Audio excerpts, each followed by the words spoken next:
Hello, welcome back to my channel. My name is Jodie and I help you change your beliefs so you can change your body, your health, and your life. So this video, we are talking about glute growth. I want to share how I grew my glutes this year because as you can see, I have had a significant change in my body, which I'm really proud of because it was actually quite difficult this year for me to stay consistent. Given that I was at a retreat in Bali in July, I went to Japan, I went to Bali for 2 months, and my life in between has been a bit scattered, but I still managed to achieve this progress.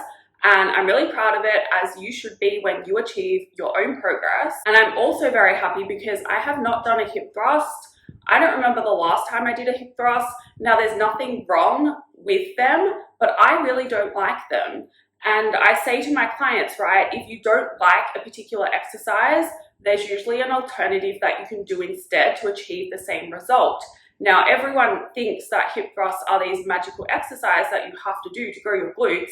That's not the case at all. There are some rules to follow in terms of what I would recommend you include in a well-balanced program, but you don't need to aim for mid-glute growth or upper glutes or anything like that. You need to actually understand the body and how certain exercises are forcing the body to adapt and grow, and that is how you're going to get the best results, by including all of those exercises. Now, something else quickly, when you don't like an exercise, find an alternative, but also question why you don't like it. If you don't like it because you find it really hard, then I would suggest that maybe you need to push through that and learn how to do it properly. Start from the very scratch, like with body weight or a regress version of the exercise, and then build up strength from there, because often we don't like something, and that is a big sign that we actually need to do that to break through any plateaus or to just make progress full stop. A lot of my clients will say they don't like doing lunges and they don't want to do those because it hurts their knees. When that happens, I wouldn't recommend pushing through the pain, but it is a sign that you're doing something wrong generally.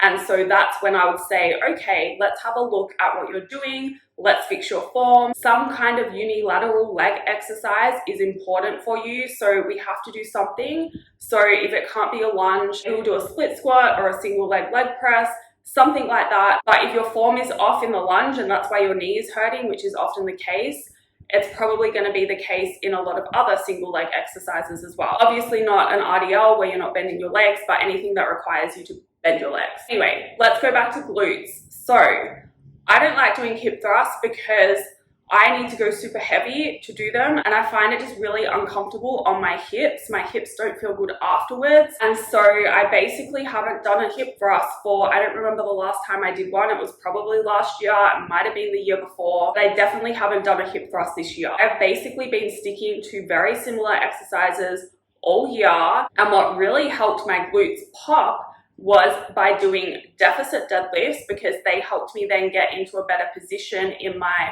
regular deadlifts, so I was using my glutes more. And that's what I see a lot of people doing wrong in the gym, or even when I watch people's stories on Instagram and they're showing their form with deadlifts, they might be lifting significant weight, which is great, but you can see they're not using their legs, then they're mostly using their back.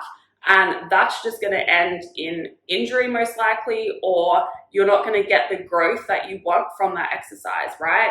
And I wouldn't say deadlifts are necessarily the best exercise for glute growth, but deficit deadlifts have definitely helped mine pop. And then the other exercises I've really noticed that have helped my glutes grow this year are Romanian deadlifts, glute focused back extensions, step downs, and that's been the bulk of my programming. Now, when it comes to choosing glute exercises, you need to make sure you are covering all your bases, in that you should be doing something that works the shortened position. You should be doing something that works them in the lengthened position. And then you can look at abduction, adduction as well. And I would also recommend doing something single leg. Now, a hip thrust is a great exercise for working your glutes in the shortened position, but you can also achieve that in a glute focused back extension. So you don't have to do hip thrusts if you don't like them, but I would recommend switching that out with something like a glute focused back extension and focusing on getting stronger in that. So then you're still forcing your glutes to work hard in that shortened position. That's the kind of stuff you need to be looking at when you're designing a program. And that is why I recommend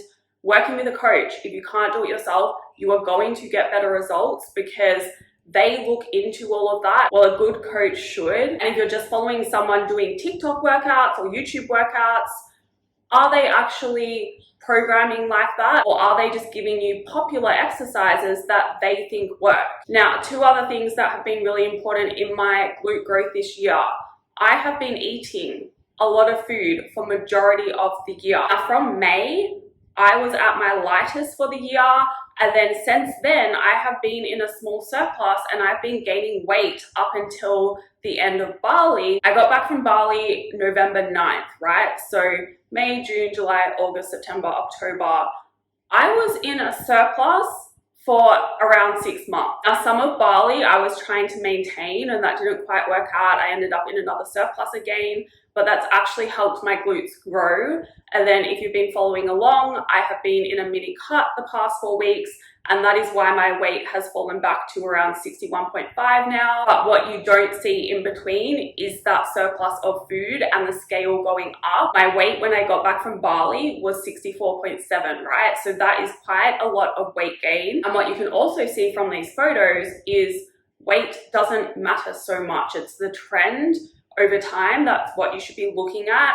If I had a goal to be like, oh, I want to weigh this much and I'm not going to let myself deviate from that weight, then I wouldn't have achieved the progress that I've achieved. So many of you are limiting yourself because you're scared to eat more food and you're scared to see that scale go up.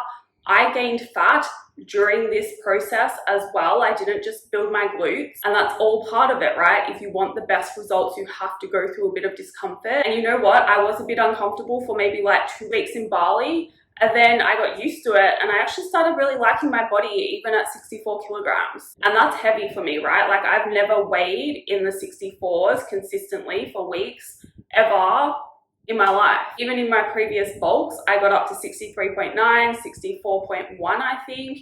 And then that was only for a day or two, and then I was in a cut again and the scale started moving back down. Don't be scared to see that scale go up if you're doing things properly, if you have a well-designed program, if you are focusing on getting stronger and pushing yourself in the gym. It is going to pay off long term. Now, the other thing that you need to understand is I have been consistent, so consistent with my training, even when I was in Bali for 2 months, even when I was at that retreat for a week. There was a gym at the retreat villa we were staying in, and I would go and get my workouts in during the day when we had free time. And on top of that, I wasn't just going to the gym and going through the motions to say I did something. I've still been focusing on getting stronger and lifting heavier. My rep ranges have not been 12 to 15 reps for everything or 10 to 12 reps for everything. They have varied throughout the year. In a lot of cases, they were only 6 to 8 reps. And my RDLs, for example, I started with 20 kilogram dumbbells, but now I'm lifting 37.5 kilogram dumbbells for my RDLs for 8 reps. And that's the kind of strength gain that you should be looking at, especially if it's a kind of new exercise. Like I have done RDLs before, but usually with a barbell, not consistently with dumbbells for a long time. Because I was in a small surplus, I was able to keep pushing the weight up, and even in my deficit now, I have been pushing the weight up for those. It has been hard. I have not wanted to. I was scared to pick up the 37.5 kilogram dumbbells. I'm like, how am I going to hold that? But you're always stronger than you think, and you have to give it a shot. If your form is on point, if your tempo is on point, if you are feeling it in the right places. One last thing I want to remind you, you can look leaner at a heavier weight than you think. So don't hold yourself back by that number on the scale. As you can see, I'm heavier now and I actually look leaner. That is all for this video. Thank you for watching. If you liked it, please like it. If you'd like to see more, please subscribe. If you have questions, feel free to leave a comment or send me an email, and I will see you in the next video.